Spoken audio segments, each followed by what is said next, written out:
السلام عليكم ورحمة الله وبركاته. walaalyaal soo dhawaada janarkeena Engineer Nur Abdikaadir. Subscribe inoo saara.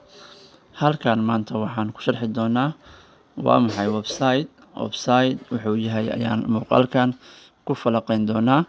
Website waa koox ka kooban bogag shabakadeed oo la xiriira oo lagu martigeliyay serverka laguna daabacay online.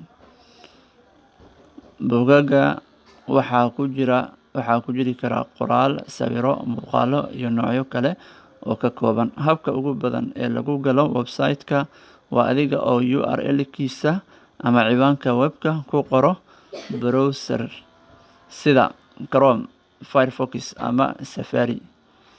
Marka badanaa waxaadna ka hormarinaysaa HTTP ayaad ka hormarinaysaa 2.2/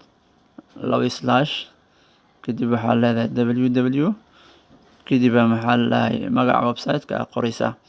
Qaybaha muhiimka ee website-ka waxaa ka mid ah qodob koowaad domain name, ciwaanka website-ka uu qofku ku qorayo browser-ka si uu u galo shabakadaada.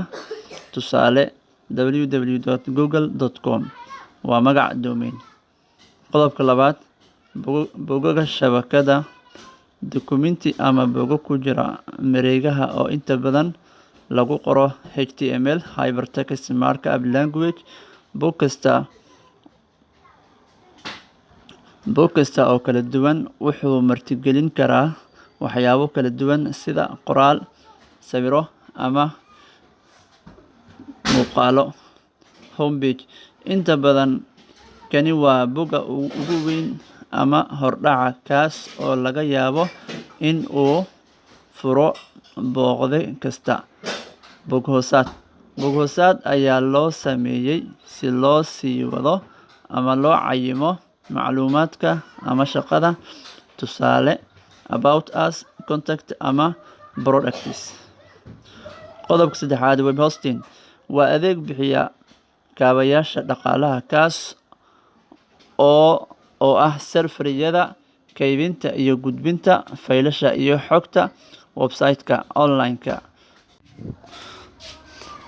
looga galo. Marka qof kasta galo website-ka waa server-ka kan u soo dira waxyaabaha loo baahan yahay browser-ka isticmaalaha. Qodobka afraad hyperlinks, isku xirka shabakada dhexdeeda ee isku xira bogag kala duwan ama xitaa website-yada kale. Hyperlinks waxay u saamaxdaa isticmaalayaasha inay si fudud u daawadaan bogag kala duwan. Qodobka shanaad multimedia content, mareegaha waxaa ku jiri kara noocyo kala duwan oo nuxur ah sida qoraalka qalab qoran si loogu wargeliyo ama loogu gudbiyo fariimaha booqdaha.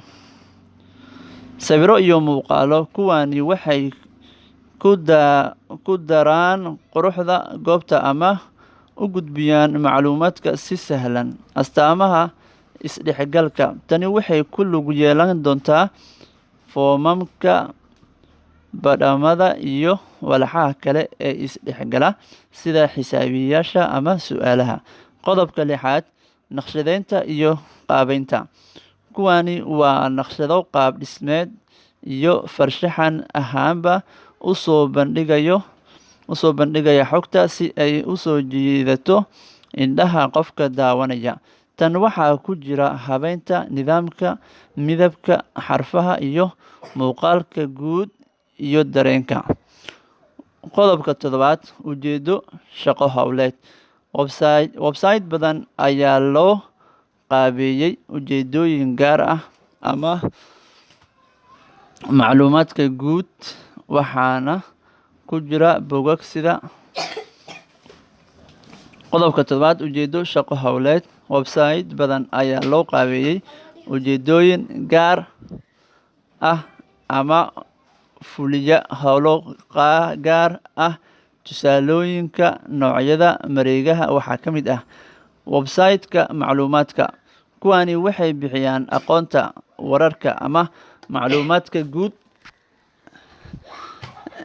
waxaana ku jira buugag sida Wikipedia. Website-yada ganacsiga e-commerce waxaa loogu talagalay iibinta alaab ama adeeg internetka. Tusaale, Amazon.com portfolio websites waxay leeyihiin muunado shaqo oo ay ugu horeyn isticmaalaan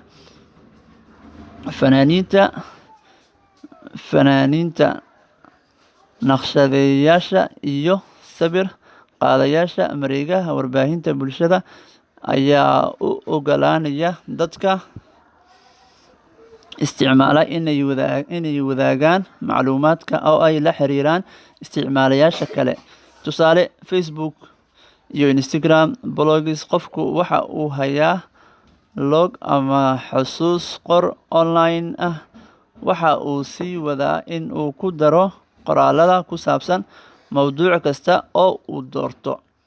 Back-end qodobka 8 back-end kani waa dhinaca serverka, kaas oo maamula kaydka xogta, xaqiijinta isticmaalayaasha website-yada iyo hawlgallada kale ee aanu isticmaaluhu arkin.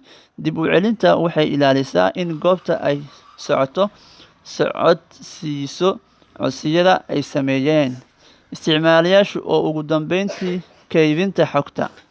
Noocyada website-yada joogtada ah waxaa ku jira xogta aan isbedelin iyo isbedelada keliya marka qof gacanta ku sameeyo. Sida caadiga ah, HTML yar iyo CSS ayaa loo isticmaalaa samaynta website-yadaas. Website-yada firfircoon.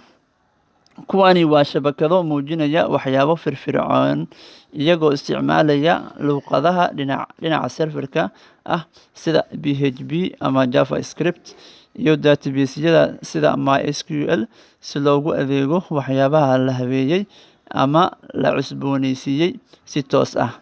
Marka la soo koobo, waa madal digital ah oo ka kooban buugag shabakadeed oo lagu hayo serverka oo ujeedadeedu tahay faafinta macluumaadka, bixinta adeegyada, ama bixinta madadaalada iyada oo loo marayo internetka.